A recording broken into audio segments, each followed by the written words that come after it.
Kung Fu Vampire, welcome to the show. Thank you very much for hopping on, man. Hell yeah. Long overdue. Yes, yes. So I just want to start off by saying big fan.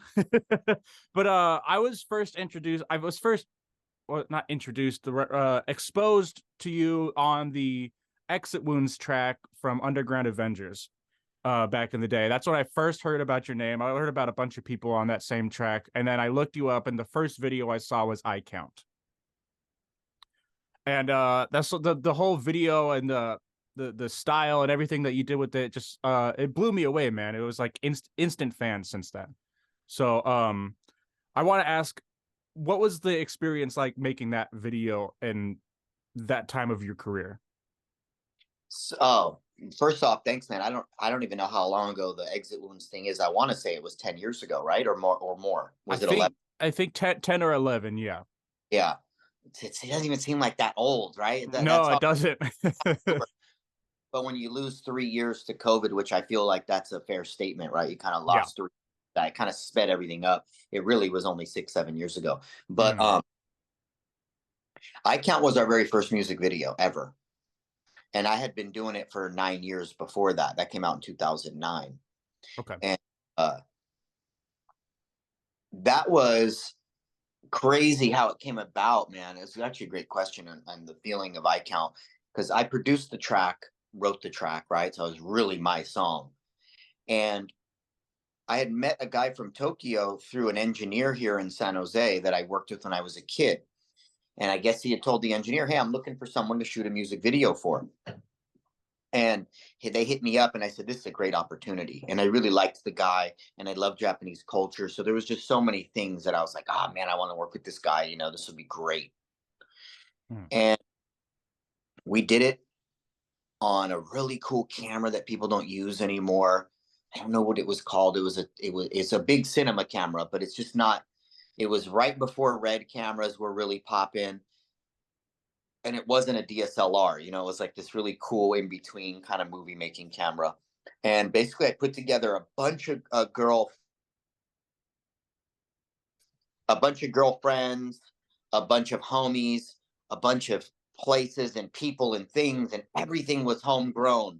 mm, We put that all together with our people, no real hired people. Kind of, it was at that era where everybody was just so down to help out and be a part of something beautiful, you know? yeah. Um, and so we went at the time I was managing this venue kind of on the side, right? Because obviously, I don't people that don't know Kung Fu Vampire has been my only job, really, right? Yeah. But I was managing this venue calendar, basically booking shows and having a great time with that. And we were able to access that venue. That's the Asian looking venue bar in I Count, right? That opening Mm, scene. And then we just guerrilla styled the rest of it, all the other locations. So we had a bunch of friends and family and great people on set. It was awesome. And it was summer. So I was in all that paint and those layers of outfits in 95, 100 degree weather. It was great, man. That was really, but what's interesting is this, the first 9, 8 years of my career, I didn't feel like I liked any of my songs enough to actually do a music video. mm. So that was the first song I said, you know what? This is good enough. Let's do it. Okay. Yeah, well, that was a fucking terrific song to do it for, man, for sure. Thanks, It's dude. yeah, it's really infectious, like the rhythm and the hook and the like very phantasmic like chorus like choirish sounds in it and stuff. It's just super great song, man. I feel like that song kind of tells the quintessential Kung Fu Vampire sound with the orchestral, operatic, evil, Mm. right? Yeah. And one thing I like about that song, Grinder Transactions, is a lot of people said, "Man, this is dark. This is evil. This is really even sometimes satanic." And I go, "Well, what's dark and evil and horror and satanic about it?" And Mm. they can't say, meaning that we were able to put a dark vibe Mm. without being campy and gory and slashery, right? Yeah. And that was always kind of a little side quest sound wise for me was, how can we make something scary without being like stab, kill, murder, right? That's just not Yeah. my, I'm not into that. I think it's, cooler Yeah. to do something where you like, I don't know what's evil about it, it's just evil. So that was that sound there, and it was originally inspired by a movie called Count Yorgo, which is an old Mm. B-rated, maybe 70s or early 80s vampire film. Okay. Okay. Um, Speaking of the horror thing, I know in previous uh um interviews and stuff that you've talked about just on like social media, you never really considered yourself horrorcore. And I'm wondering, at what point did you find yourself kind of falling into like the horrorcore camp and the juggalos as opposed to just like your everyday average like hip hop like festivals and shows and stuff like that? Yeah, so the interesting thing about that genre is, had I never gone on tour with Insane Clown Posse, Esham, Twisted, some of Mm. these things that um brainwashed usually is a negative word, but that's not the word I'm looking for. Influenced people to assume what I'm doing is horrorcore, right? Mm-hmm. Had you first been introduced to me because I was on tour with Atmosphere, right? Say I Yeah. was on tour with Wu-Tang Clan or Living Legends, and you as a juggalo or a horrorcore fan or a hip hop fan went to a Living Legends show and saw me, you'd be like, man, this is some dope hip hop. This is some dark hip hop. Yeah. You wouldn't say horrorcore. That would never, you wouldn't, that wouldn't come across. Now, if you see the eye count video, it's like obviously very gothic and Mm-hmm. it's horrorcore, I guess, right? I mean, I don't know. Um, but when I was making that music and developing Kung Fu Vampire, I wasn't really aware of the genre other than maybe Gangsta Nip or My Yeah. Mind Is Yeah. Fixed on Me or things like that, right? Gravediggers, of course. I loved Gravediggers. Yeah. But No, absolutely. everything is about um, mind manipulation.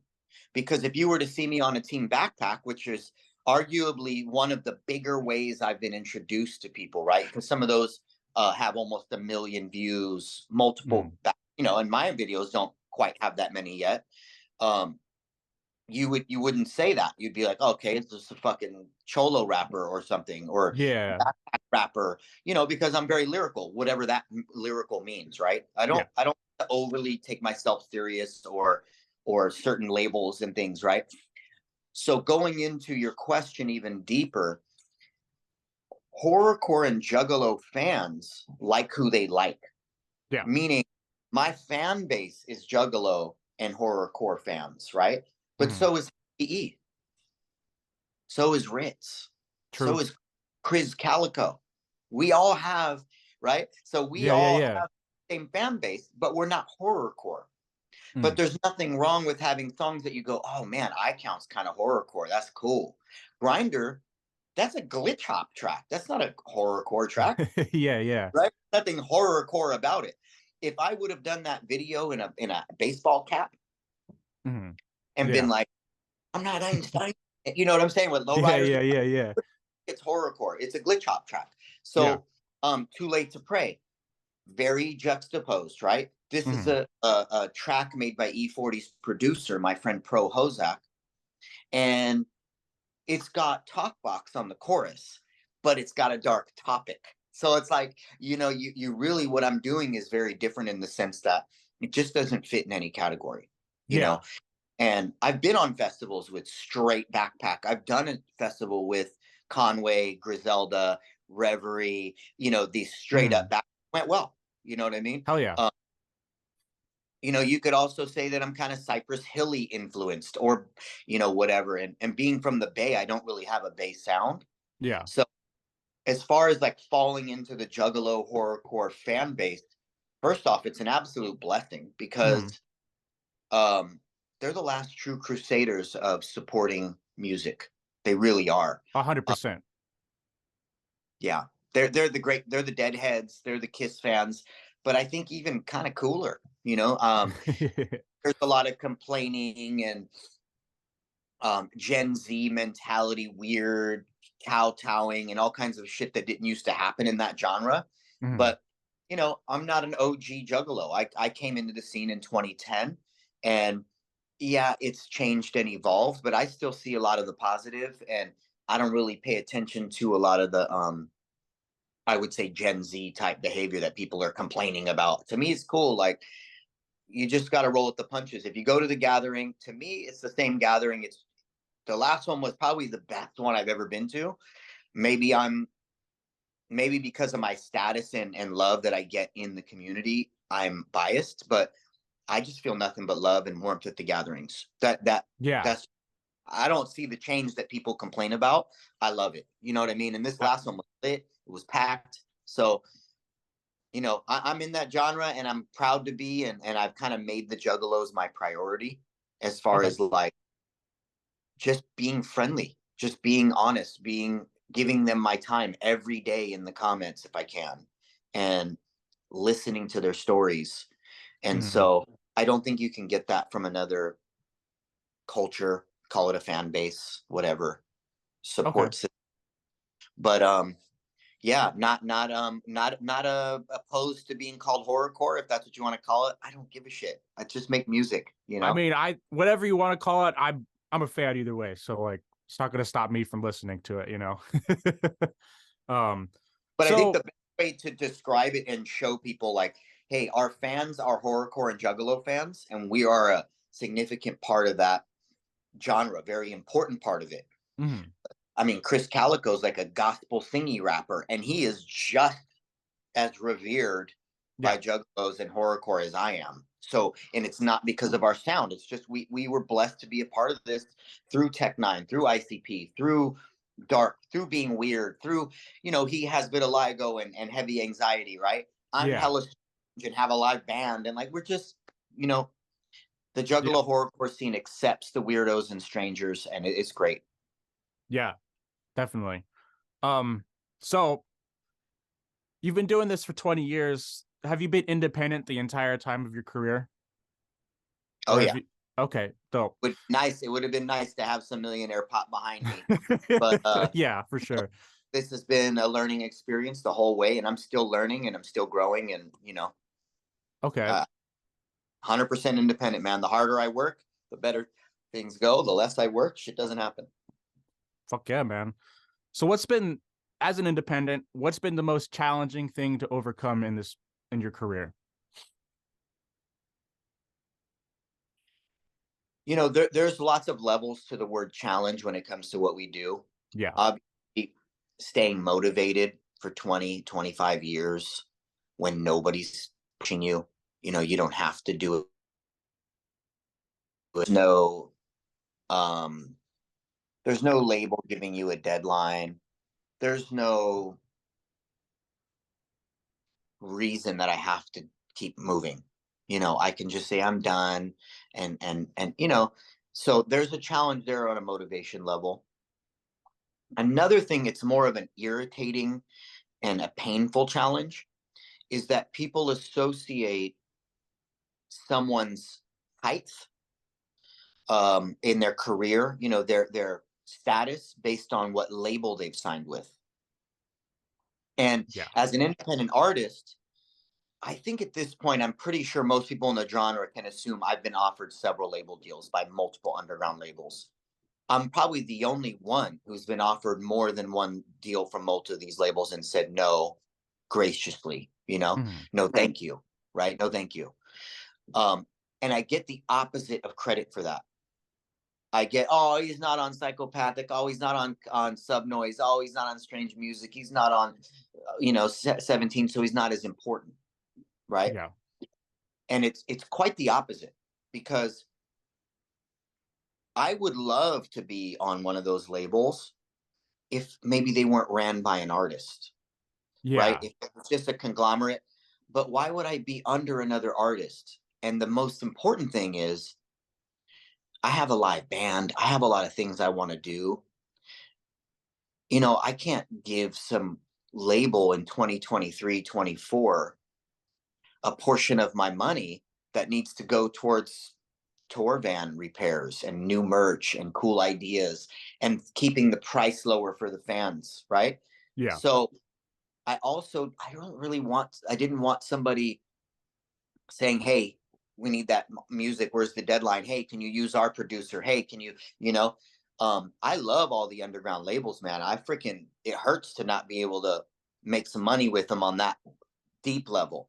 But Yeah. I feel like this is something I want to do on my own, and I'd rather die on my own sword. If I fail, I fail. But at Yeah. least I did it on my own, and I'm not relying on somebody else.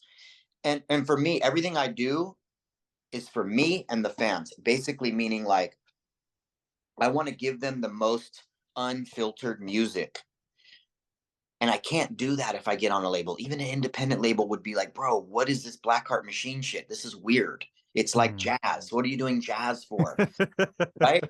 Hey Yeah. man, why are you using these weird producers from the Bay? Like this is a weird sound. Like I feel like that would instantly make me depressed and sad to be like controlled. If I want to be controlled, I live down the street from Google and eBay and Apple. It's down the street. I could walk there.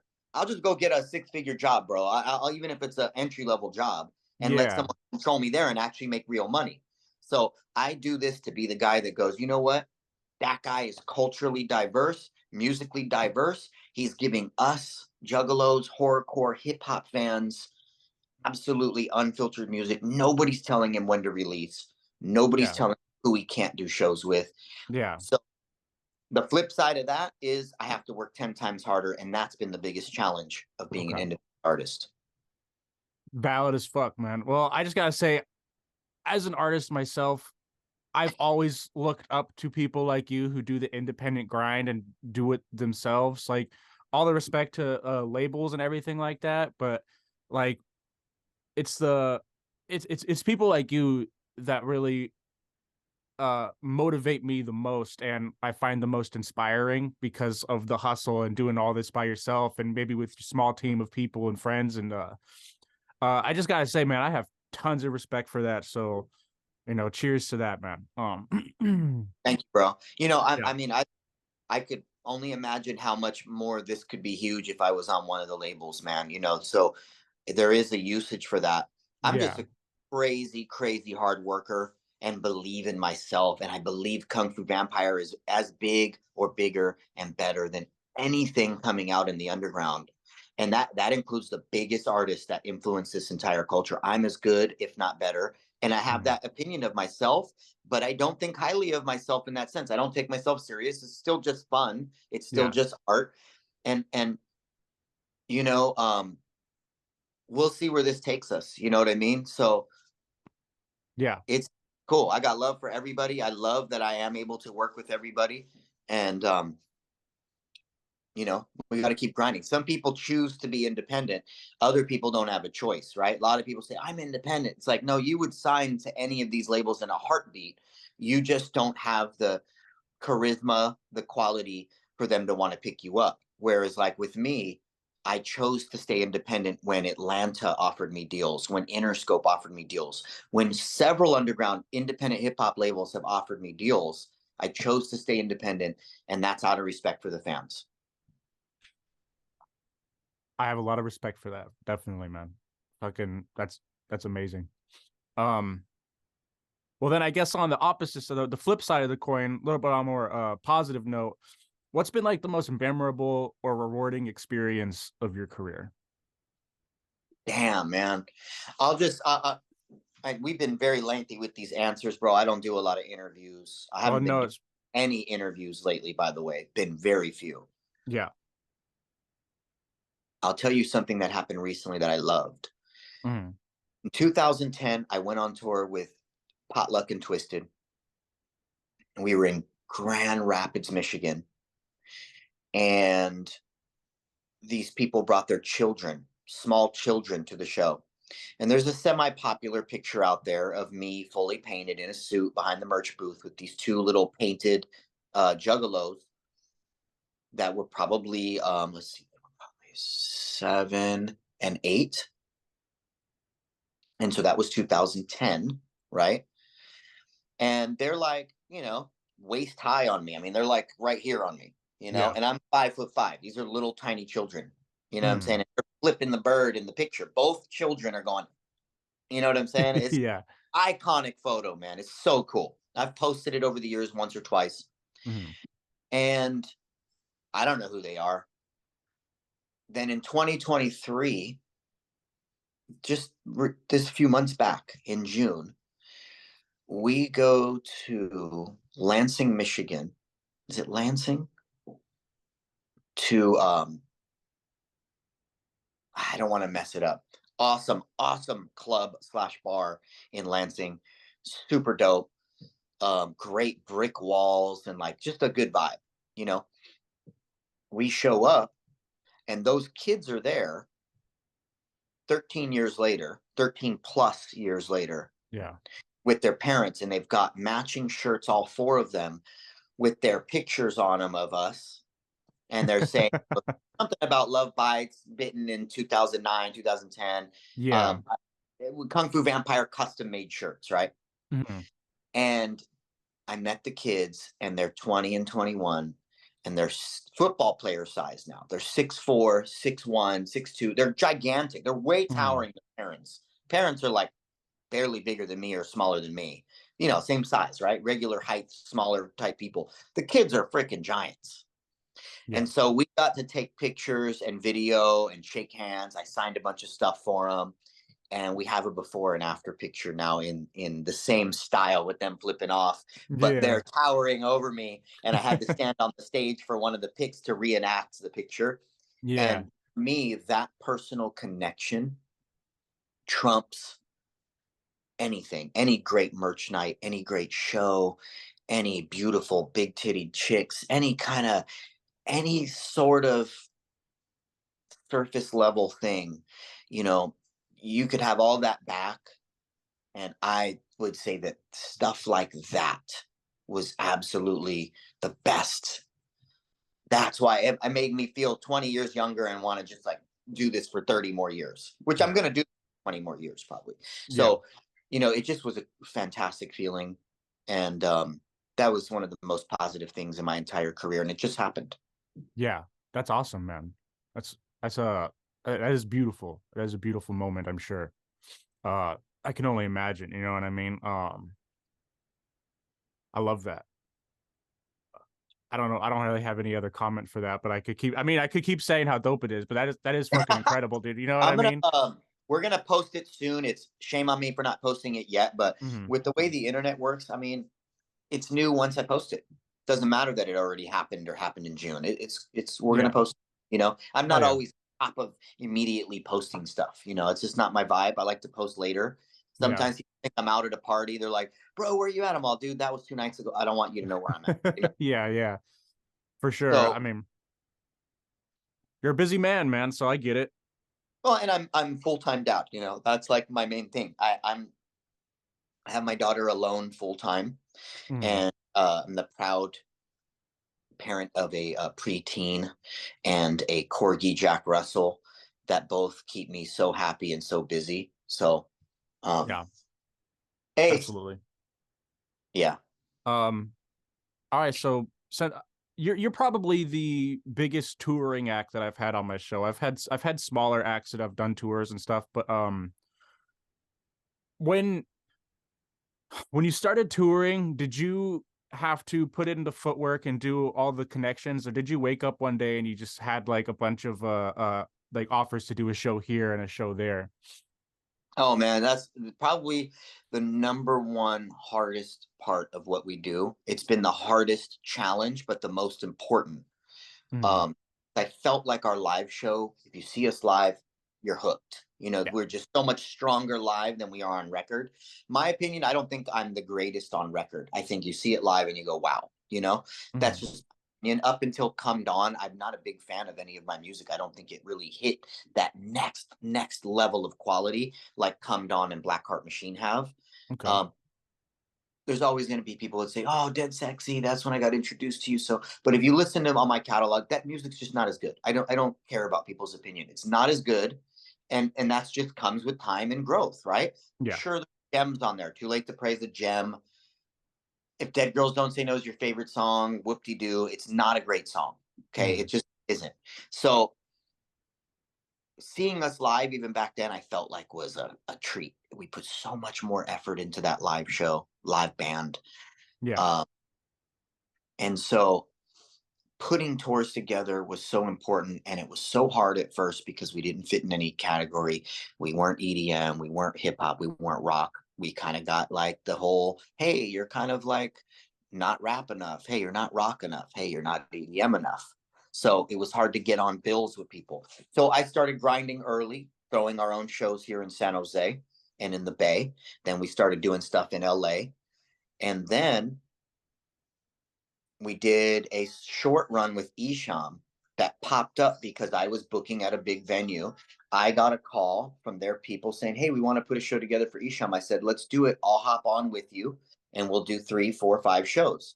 Boom. We made that work. And that's when I was introduced to Juggalos and was jaw dropped. I mean, I couldn't believe it. Such a new thing, right? Yeah. And from there, we put out the eye count video. Twisted saw the eye count video. George Vlahakis called me and said, wow, what are you doing from February to April 2010? I said, I don't know, going on tour with you guys. He said, you sure are. Okay, will you take this out? Will you do this? I said, sure, sounds great. Changed my whole shit, sold my mutual fund. You know, the little bit of money I had, I maxed out the credit cards, bought all the merch, bought the trailer, bought the van, made sure I was bam, bam, bam, bam, bam, right? Mm. Went out on that tour, shocked the whole Juggalo world because I totally fit, but was totally different, right? So they were like, Yeah. whoa. Soon as we got home, turned around and did the footwork to book my own tour immediately. And that was very hard, but at least our name was circulating amongst people, right? Yeah. So came home in April, was back out on the road July 30th. I remember the date because it was the first time I had ever done my own big solo tour. It was called the Dead for Life Tour, and I brought Mars and Liquid Assassin as support. And we went out and did that, and we had a blast. We had some good shows, we had some bad shows. Yeah. And then from there, just built a database and continued to just stay a genuine, authentic person.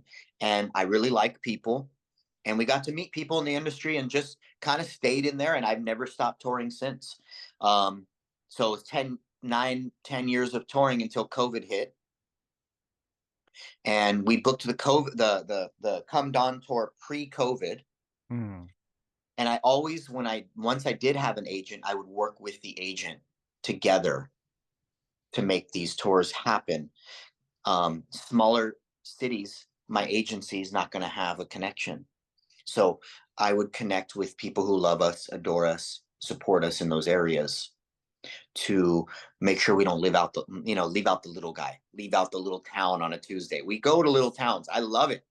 Yeah. And so that's the part of this job that's really hard, is booking our own tours. COVID hit. We couldn't do a part 2 of Come Dawn. We did a big Come Dawn tour. Everybody got Come Dawn, Zach. Um, and COVID hit. We stopped touring. I sold the van, sold the trailer. I said, this is going to be a while. And sure enough, I was right. Mm. Then got a Sprinter. We upgraded during COVID. Right at the end of COVID, I upgraded, got a Sprinter, Mercedes Sprinter. Okay. Right when COVID was over, we went back out again. And then we toured with Tech in April 2023 this year, Mm-hmm. and dropped a Black Heart Machine. Then we booked our own tour with our new agency, Satellite Touring. They did great. We went out and did the Black Heart Machine tour. Yeah. And we went and did a Pacific Northwest tour. And I worked closely with the agency to make sure we're not skipping those small towns. Yeah. So another really long, drowned out answer, but I want to give people the details of what we do. And, you know, they think that it's just like, oh, we call an agent, we end up showing up. It's like, man, it's months of work to even make a 10, 15 show tour happen. It's tons of work. In fact, while we've been on this call, I got a call from my agent. He literally Okay. called the show in the Midwest. And so I was like, Yeah. hey, man, I can call you back. So Mm. Yeah. Well, that's inspiring, man, to hear this whole story. I know you wanted to keep this short, but I have just 2 last questions, if that's okay. fine. No, you're good, bro. Let's go. All right, cool. So since we're on the topic of tours, what is one of the wildest things you've either witnessed or experienced at a show, event, tour? Because I know everyone that goes on the road has some kind of story that really sticks out. And I'm all about the stories here. You know what I mean? I like hearing the experience. Mm, damn, there's so many. Well, you know, there's some that I just can't talk about. Uh, Absolutely. one thing that I did was I drove a tractor thing. I drove a tractor thing next to a lake in the middle of upstate New York on the Okay. road. And that was fucking hilarious and weird. Of course, we were drinking. I wasn't drunk, but like we were drinking Yeah. and they like let me drive this tractor thing on the road near the lake. That's wild. Yeah. Uh, Yeah. we also played this really cool lake community, also in upstate New York, where we went on a pontoon boat and we were jumping off, diving off into the lake off the pontoon boat. That was fun. Mhm. Uh, we know we've stayed at a haunted hotel, fucking wild, like just Mhm. crazy and cool. Um, we ended up, I don't know, one time in Salt Lake City, we they put us in this like 5-star insane crazy bougie hotel. That was awesome. Um, I'm sure I'm leaving out a million things. One time my keyboard broke Mars's nose with a cone while we were like playing around bullshitting after a show drunk, and his nose was bleeding like a Damn. just flowing, and we were laughing about it, and he felt so bad. Keyboardist felt so bad. That was a kind of fun experience. Um, one time these two, I was on tour with ABK, and I'll always show love to him and Young Wicked for this. Um, we were afterwards having some cocktails after a show, and these two juggalos that were probably 6'4", 6'5", pretty in shape. They had bandanas all over their face. They came up to me and they were trying to get me drunk, but they were being really aggressive and pushy. They were fans. They were showing love, but they Mhm. were acting inappropriately and being real handsy and stuff. And I remember Young Wicked and ABK were like, "Yo, bro, fucking back off." And they tried to get heated, and Young Wicked and ABK basically like said, "Get the fuck out of here." Like they were starting to be disrespectful and like being disrespectful to the bartenders. They were just wilding out. Yeah. They took it Mhm. one step too far. And Young Wicked and ABK had my back. That was dope as fuck.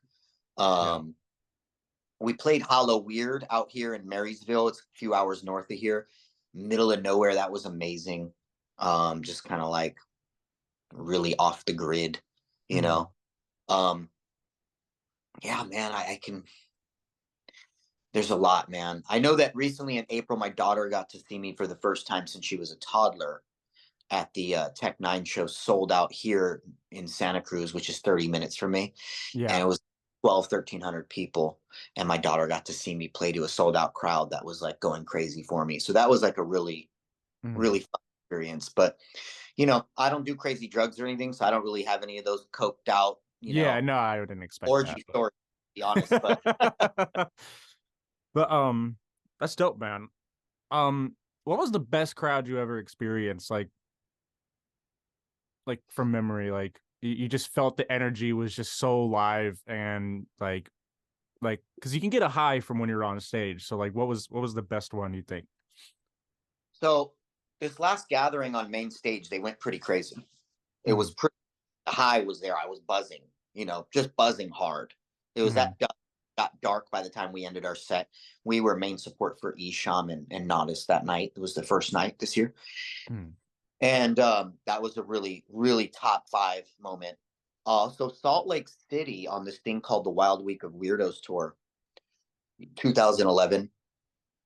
There's video footage online. It's just pandemonium. The place Mhm. is fucking ballistic for us. From the second I walked out, less phones back then, so everybody's not doing this thing. It's just pure, just hits and crowds. And I looked up and the balcony's full, and they're just like ah. And then also 2015 Minneapolis. Drag Me to This Way to Hell tour, the Darkness tour with Twisted, Mhm. sold out crowd, Minneapolis. They went fucking ballistic for me. I mean, they were trying to get on stage to stage dive the whole time like zombies, just crawling on stage, just chomping at the bit. I feel like I remember that being the most intense, dopest crowd of my career was at Minneapolis 2015.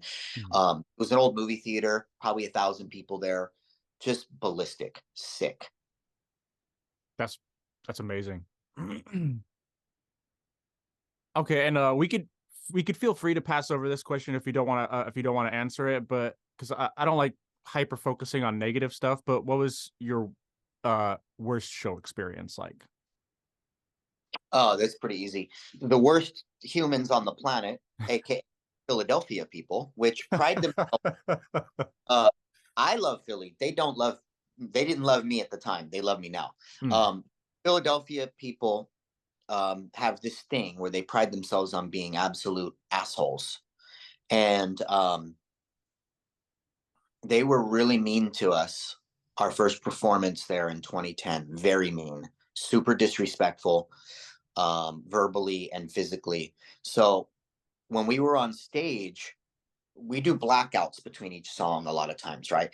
Boom, boom, boom, blackouts. Like we do lighting effects, right? And yeah. then the next light comes up, then the next, you know, style lighting comes up.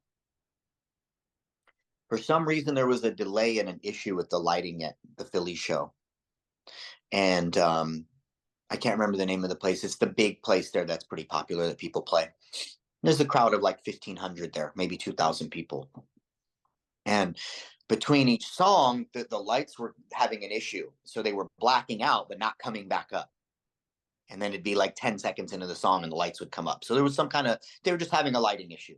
Mm, And the crowd was fine. It was, 70-30. 30% didn't like me, 70 liked me probably. I don't know. You can't tell when you're on stage always because there's lighting. I had contacts in. yeah. And some people were hawking loogies at us, not spitting, but real legit loogies. And one hit my tie, and I could smell it. And it was the most. I almost choked up. I was so fucking mad because I couldn't see who it was. It was the most Yeah. cowardly thing. It's like being hurt by somebody, but they don't have the gall to say, "Hey, it was me. Hey, it was me that did that." And Mm, so that was really painful, man. That sucked. And then yeah. we got back to our merch booth, and this guy walked by and he goes, "Hey, you Kung Fu Vampire?" Yeah. I was like, "Yeah." And he's all, "Fuck you, suck my dick." And we were like, "What?" We started coming around the table, and he skirted off. And the security was like, "Bro, I'll go get him and let you beat his ass." And the tour manager looked over at me and was like, "No, don't do it." And so, that was one of the most negative scenarios. It's not the worst scenario, Yeah. but we've had a lot of luck. We've put a lot of good energy out there. We don't Mm, push negative energy or negativity. So we haven't had a lot of negative experiences. They were in the yeah. early, people were like, "Who the fuck is this? This is not Yeah. psychopath. This is not ICP. This is what is this?" Right. That Yeah. was the time we experienced that. So Okay. Well, in a situation like that, how do you get through it and remain positive? there's nothing you can do, man. You just gotta be grateful for the people who showed up and loved you. You guys focus on the people who like you.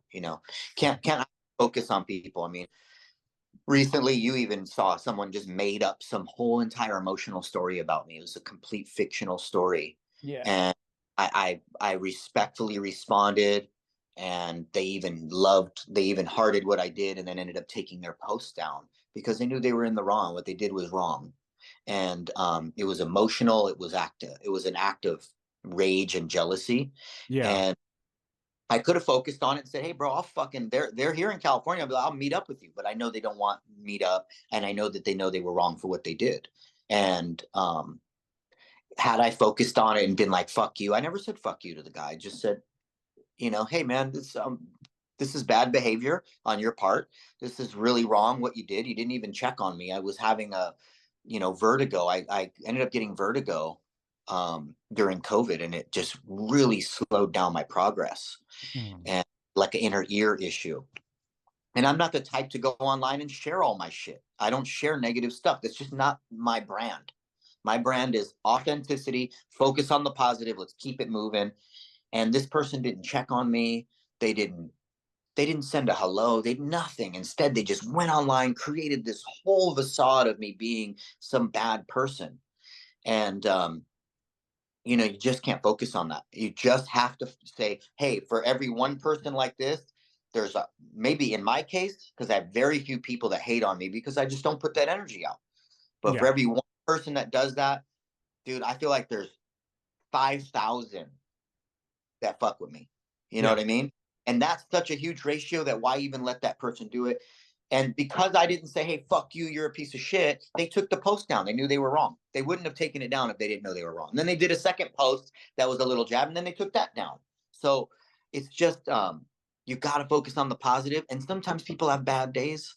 And I just chalk that up to that guy having a bad day, maybe having low testosterone, maybe having, and that's not even a jab. This is an epidemic Mm. country. People are sitting around playing video games, eating chips, drinking Fago, drinking Coke, eating burgers, fries, not walking, and they're your happy juice lowers, and you Yeah. get depressed. And so instead of being an asshole to that guy, I just said, he's having a bad day. I was his target. I'm not going to take it personal. I didn't do anything. Yeah. So you know, it sucks. Nowadays, people can hide behind computers. They can be mean to you. Once in a while, I'll post an opinion on Twitter, and all of a sudden, these people out of nowhere come out and talk trash to me.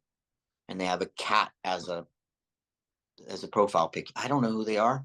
I don't Yeah. know where they wouldn't say those things to me in person. And when you say that to them, what do they say? Yes, I would. I would say that to you. No, you Yeah, wouldn't. of course they do all the time. Yeah, nobody says anything in person. Yeah. I mean, nobody ever said, because if you're not actually directly, getting in a car accident or slapping someone in the face, people are generally pretty nice. So when they say things online from the comfort of their home, I try not to take it personal because I Mhm. know it's them having an issue in their life. And I just don't want to hurt people. I don't want to hurt people who are hurt. You know what I Yeah. mean? So those negative things, man, you just got to take in a deep breath, get a walk in, lift some weights, be happy for the people around you. And I'm just lucky to have a career. There's so many people who wish they were in my scenario. Mhm. And of course, I wish I was in Jelly Roll scenario, right? Or someone else, Yeah, right? yeah, absolutely. I'm a Jelly Roll. I'm not trying to compare myself, but I'm the underdog. I'm an authentic, loving person who makes decent music. Mhm. And I've always been my authentic self. But how many people wish they were Kung Fu Vampire? So you just got to be happy with who you are and where you're at. And Yeah. I am very happy that I can do music and support my daughter with that. I'm not rich, but I'm rich in love. So the negative comments, you just gotta. Yeah. Well, they do say comparison's the thief of joy, and I live by that. Like, I try not to compare myself to anybody, you know what I mean? We're all in the position that we're in for a reason. So, Got to work harder. yeah. Hard work always trumps talent. Always being Yeah. authentic. People can smell inauthenticity. If you're inauthentic, people can smell it a mile Mhm. away. You know, and it's one of those things, man. Like this guy who posted the stuff I was talking about on Twitter and stuff. And it's like, man, like I could just see that this person is just something going on with them, you know? And I'm not better than him at all. Nobody successful goes around talking bad about people.